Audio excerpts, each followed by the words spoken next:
En Encuentro con la Nación, temas de actualidad. Hay una frase que lo dice todo. La ignorancia, oígase bien, la ignorancia es atrevida. Pues ¿cómo les parece que el hoy candidato a la presidencia de la República, Petro, ha dicho que todo aquel que haya llevado el uniforme soldado o policía, hablo por los soldados de la patria, pues dice que ingresan allí porque no estudian, y como no estudian, entonces terminan siendo soldados de la patria o policías. Atorrante este Petro, atorrante.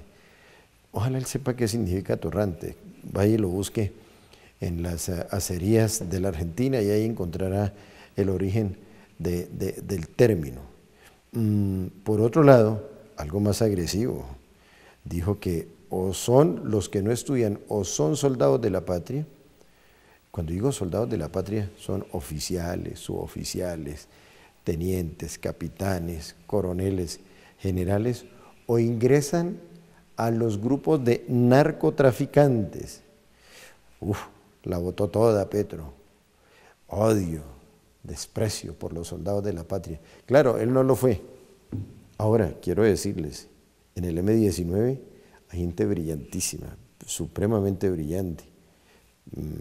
Bateman era un hombre brillante, ni se diga de Carlos Pizarro León Gómez. Hay mucho integrante del M-19, pero brillantísimo.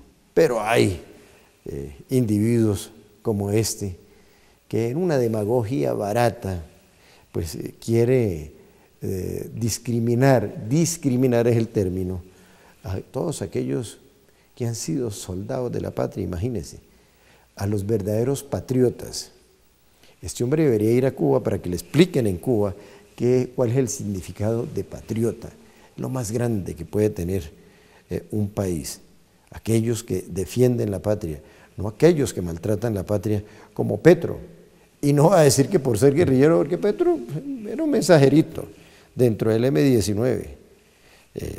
Tenaces, los que verdaderamente lucharon con principios. Y hay muchos que recuerde, pues vuelvo otra vez donde Bateman, donde Carlos Pizarro, donde el mismo Navarro Wolf. Es que fue hasta equivocado con su jefe, con Navarro Wolf. Por eso Navarro al mes le renunció, porque es inadmisible que uno tenga que aceptar a un atorrante que lo busque en la Argentina. Y quisiera tenerlo aquí en el programa para que hiciéramos un debate académico con el mismo Petro. Pero bueno, a propósito, está en la mesa de trabajo el senador Manuel Virgüez Piraquive. Él pertenece al movimiento, hoy Partido Independiente de Renovación Absoluta. Hay muchos temas para tocar con él, pero ustedes han liderado, senador, todo lo que vaya en contra de la discriminación.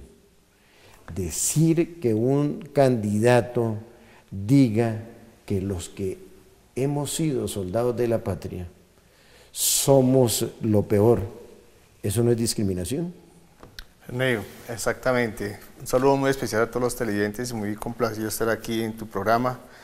En efecto, es irrespetuoso, irreverente por parte de una persona que aspira a ser el comandante en jefe de las fuerzas militares. ¿Con qué autoridad moral puede pararse una persona de estas en el eventual e hipotético caso que llegue a esta magistratura, delante de la tropa, delante de más de 200.000 hombres y mujeres que conforman nuestras fuerzas militares y de la Policía Nacional, a emitir una orden de mando cuando él, en este momento, desempeñando un papel como candidato a la presidencia, se refiere en términos, como tú lo dices, discriminatorios, y así está consagrado en la ley 1482 del 2011 de autoridad del Partido Mira.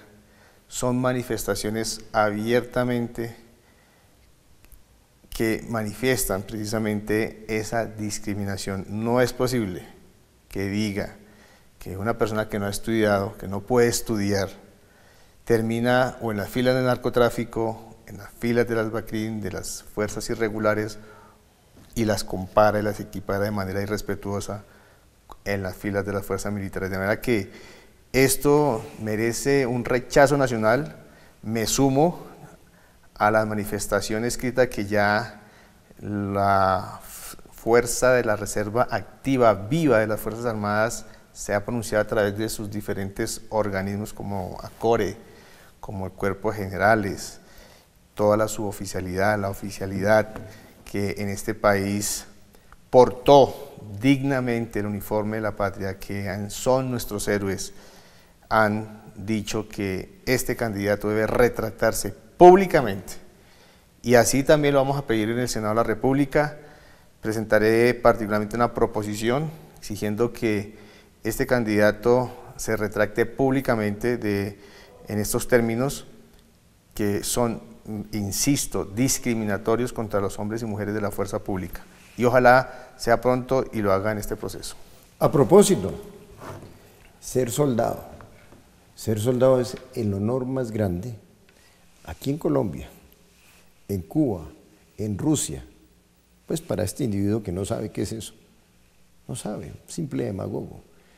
Y además quiero decirles que para honor de Colombia, hoy nuestros cadetes son el primer puesto en Canadá, en Francia, en Estados Unidos. Yo siempre los comparo, son muy similares a nuestros ciclistas.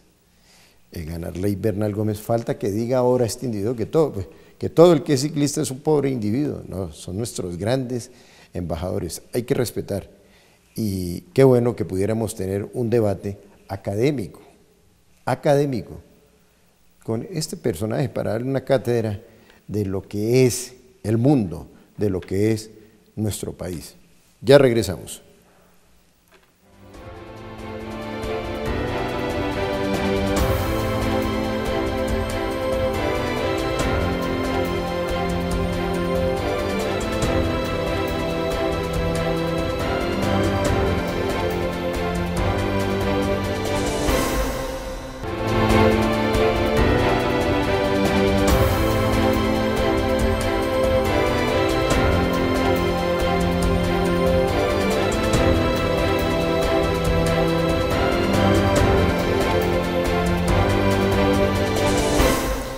Senador Manuel Virgüés Piraquive, hay una frase que lo dice todo y que pareciera, ¿no?, que aplica en Colombia. Yo lo viví en carne propia, pero no me quiero meter en la carne propia.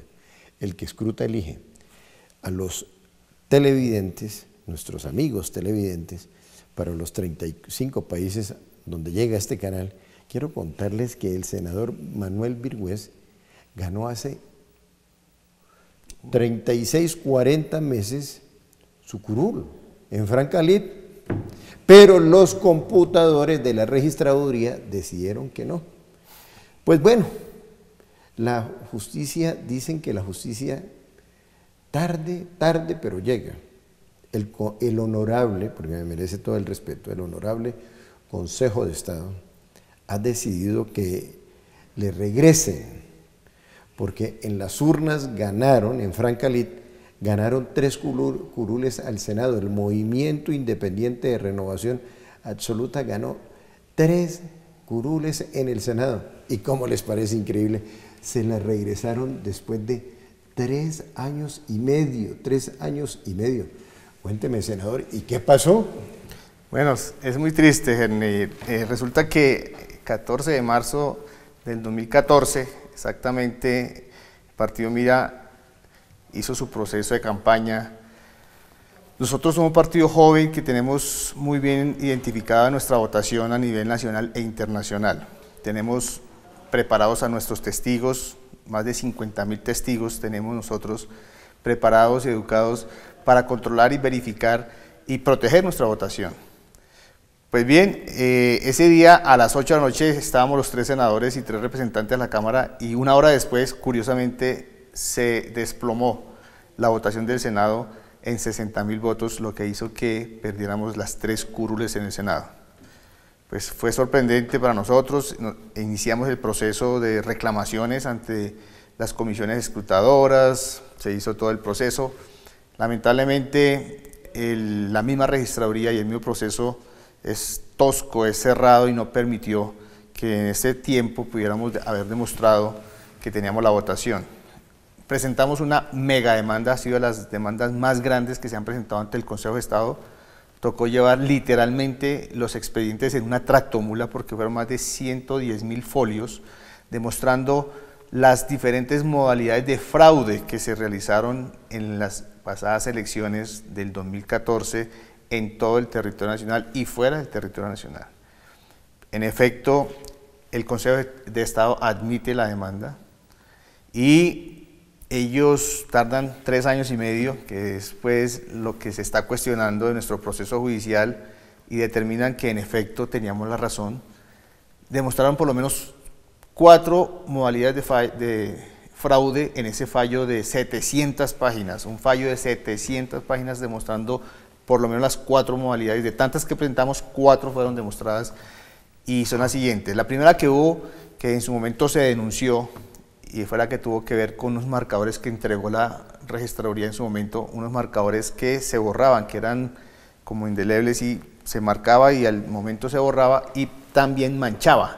Entonces, cuando el ciudadano marcaba en la hoja el voto por el partido Mira y doblaba la página, curiosamente el logo de Mira coincidía con el voto en blanco, curiosamente quedó allí y cuando se desdobla entonces quedaba la hoja con dos votos, lo que generaba la nulidad de ese voto. Así fueron mucha votación que le quitaron al partido Mira, especialmente el Senado. La segunda modalidad es la que tiene que ver, la más usada, que se volvió a repetir inclusive en estas elecciones del 2018, y es la que sucede en las mesas de votación, cuando los jurados, en cada mesa, por ejemplo, al partido Mira se depositan 50 votos, los ciudadanos depositan 50 votos. Nosotros sabemos esos 50 que deben estar en esa mesa. Pero cuando hacen el traspaso de esa votación a otra hoja escrutadora que se llama un formulario que es E14 al EB24, entonces en el E14 que deben estar los 50 votos, cuando los trasladan al escrutinio, entonces solamente colocan 5 votos. Y ahí perdemos 45 votos. Esa fue otra modalidad que pudimos demostrar en más de 100.000 mesas de votación, que son las que prácticamente tiene esa cobertura a nivel nacional. La otra modalidad es que reclamábamos, decíamos, en esa mesa debemos tener 200 votos y al momento de hacer las reclamaciones, los escrutadores tenían que ir a buscar efectivamente los votos para compararlos a ver si coincidían con lo que decía el formulario, pero curiosamente iban a buscar esos votos y el material electoral se había desaparecido. Entonces eso se presentó inclusive también en estas elecciones, que es lo más triste. Y la cuarta modalidad, que es la que tú hiciste referencia, la más delicada, es la que tiene que ver con el software, que es la que no se ve, que la hacen muy pocos, y es que en la digitación, al parecer hay un logaritmo que lo modifican de acuerdo a las necesidades, a las presiones que se requieran para quitarle votación a uno u otro candidato. Particularmente lo hacen con los partidos minoritarios o con los candidatos que son muy débiles para modificar la votación. Senador, ahora sí quedo más preocupado porque eso yo lo vi en carne propia, pero conclusión, lo que usted está planteando frente a una realidad nos lleva a lo siguiente: el que escruta elige. Oiga, y a propósito, ¿quién es el dueño? Porque esto hay que hablar de dueños. ¿Quién es el dueño de la registraduría hoy por hoy? Bueno, la registraduría son cargos que, digamos, obedecen también. No voy a decir que son cargos del Espíritu Santo, que es lo más sagrado que hay. Son cargos que obedecen a la dinámica de la burocracia, y a la repartición de los puestos cuando se apoya un gobierno. El que en ese momento estaba un registrador que no recuerdo qué partido exactamente pertenecía, pero sí, lo importante es que el Consejo de Estado, que aquí lo que nosotros nos apoyamos es en el fallo del Consejo de Estado, para estas elecciones ordenó y exhortó a las organizaciones electorales que tomaran medidas preventivas. Lamentablemente no se tomaron, y en este momento nosotros estamos peleando nuestra cuarta curul con básicamente los mismos hechos que se presentaron, que no fueron corregidos con la sentencia del Consejo de Estado. Sigan luchando, que usted ya tiene la experiencia. Quedo preocupado. Pero no de ahora. Desde niño ando preocupado porque el que escruta elige. Hay que averiguar el registrador de quién es cuota de quién, porque eso nos debe llevar a encauzarnos, a saber cómo es la cosa. O como dicen en la calle, cómo es el maní. Ya regresamos.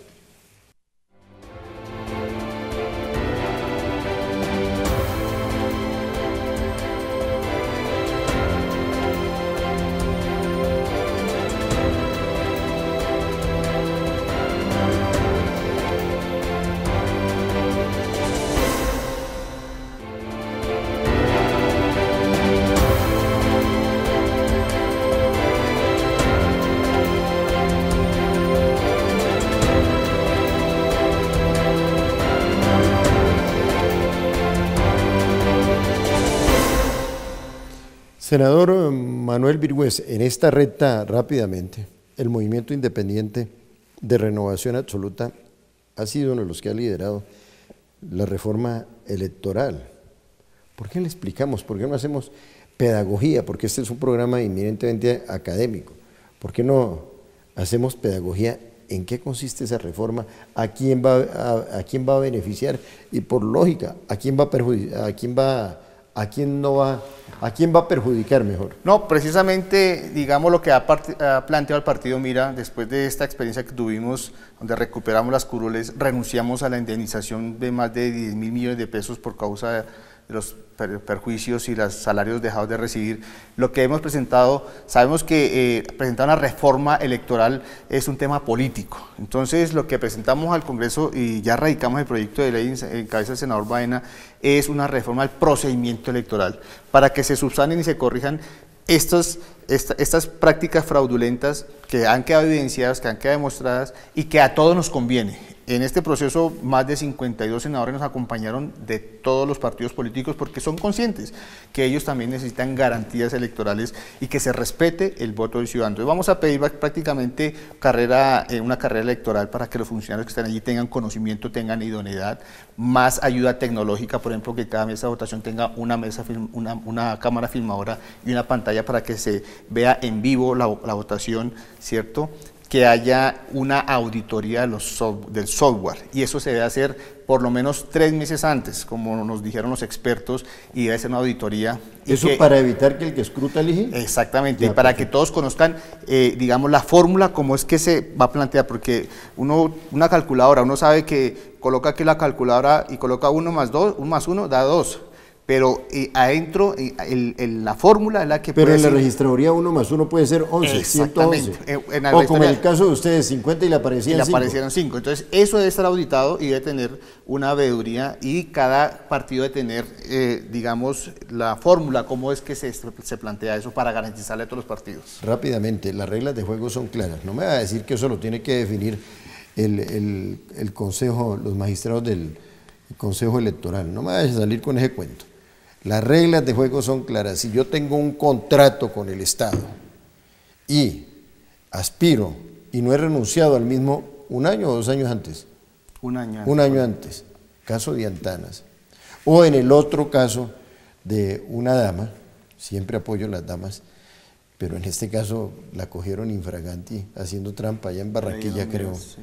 ¿Qué va a pasar con esos votos y entonces cómo va a quedar el cuento del umbral? Sí, en ese momento estamos reclamando, y esa votación tanto del senador Antanas Mocus, que el Consejo Nacional Electoral debe declarar nulo de esa votación, debe sustraerse de todo digamos, el censo electoral, para que se reduzca la votación, se baje el umbral, y lo mismo con lo de la senadora Aida Merlano. Esto haría que se baje el umbral y eventualmente pueden entrar otros senadores que están allí atentos, entre esos quien les habla, porque estamos allí, hemos presentado reclamaciones de más de 30.000 mesas de votación donde hay fraude, y esperamos que el Consejo Nacional haga lo propio acatando lo que ordena la ley. Bueno, ahora vamos con el otro cuento. La consulta anticorrupción. Oiga, el peor cáncer que tiene Colombia hoy, que aquí se le roban la leche a un perico, un pajarito pequeño, es la corrupción. ¿Cómo vamos a quitarnos la sumatoria? Esa es una enfermedad que suma SIDA, cáncer, de todos los males llegan ahí a ese flagelo. Se roban la plata, el dinero por todo lado y hay escándalos a granel. Por eso me gusta el programa Dante que tiene el Ejército Nacional, que busca que haya transparencia, que se combata la corrupción. Entre otras, el que lideró ese programa Dante es el comandante, el actual comandante de las fuerzas militares, el general Alberto José Mejía Ferrero. ¿Cómo va ese proceso? Bueno, el Senado tenía que votar la viabilidad para que se continúe el proceso y sean los ciudadanos con más de 12 millones de votos que insten a hacer unas reformas constitucionales y legales en materia de corrupción, como disminuir el salario de los congresistas, como el tema de la contratación, como el tema de cárcel en inhabilidad perpetua. Y esto ya se dio, el Congreso avaló este proceso, le da la viabilidad, solo que con una condición que se debe realizar después del 5 de junio, en este momento que estamos en campaña electoral, para que esta consulta no beneficie a ningún partido en particular. Esto es bueno, es sano, nosotros apoyamos los mecanismos de participación ciudadana, hay que mejorar muchos aspectos porque el ciudadano realmente es el que debe tomar decisiones, pero dentro de las propuestas que vamos a presentar precisamente buscaremos que esos procesos de consultas no estén ni en el Congreso ni en época presidencial para que no haya ventajas, sino que simplemente el ciudadano salga a votar por su candidato presidencial y por su programa de gobierno y no se mezclen para tomar ventajas electorales, que era lo que presuntamente se quería con este proceso. Ahora, que vaya eso a tener efecto en materia anticorrupción, nosotros dijimos que lamentablemente esto va a ser como un saludo a la bandera, no va a tener los efectos reales, pero se vota porque hay que avanzar, por lo menos hubo un consenso, hay un compromiso de los partidos, e independientemente de que haya reformas constitucionales legales, sí debemos avanzar en procesos de transparencia para evitar lo que hoy nos aqueja aquí en Colombia, el tema de los carteles de corrupción, desde pañales hasta Obredech y desde contratación en infraestructura hasta temas de justicia, como hoy lo conoce el país, y en el tema que no debía pasar, dineros de cooperación internacional para el proceso de paz también han sido permeados por la corrupción. El senador Manuel Virgües Piraquive, integrante de la Comisión Segunda del Senado, la encargada de la defensa nacional, del comercio exterior, de las relaciones internacionales, entre otras, tiene un gran reto los días 16, 17 y 18 de mayo, 16, 17 y 18 de mayo, viene un grupo de congresistas muy importantes, de eurodiputados, llega a Colombia, cabezados por un personaje que fue presidente del grupo de cancilleres de la Unión Europea. Y aquí, el hombre, como integrante de la Comisión Segunda del Senado, es el encargado de establecer la conectividad entre el Parlamento Europeo y el Congreso de la República, de modo que entró con las pilas puestas el senador Manuel Virgües. Bueno, para los 35 países donde llegamos, estamos haciendo pedagogía con un sentido académico para que la gente entienda los problemas que tiene el país y también las fortalezas. Aquí aplicamos la DOFA, debilidades, las fortalezas, las amenazas y por supuesto las oportunidades. Que Dios les bendiga.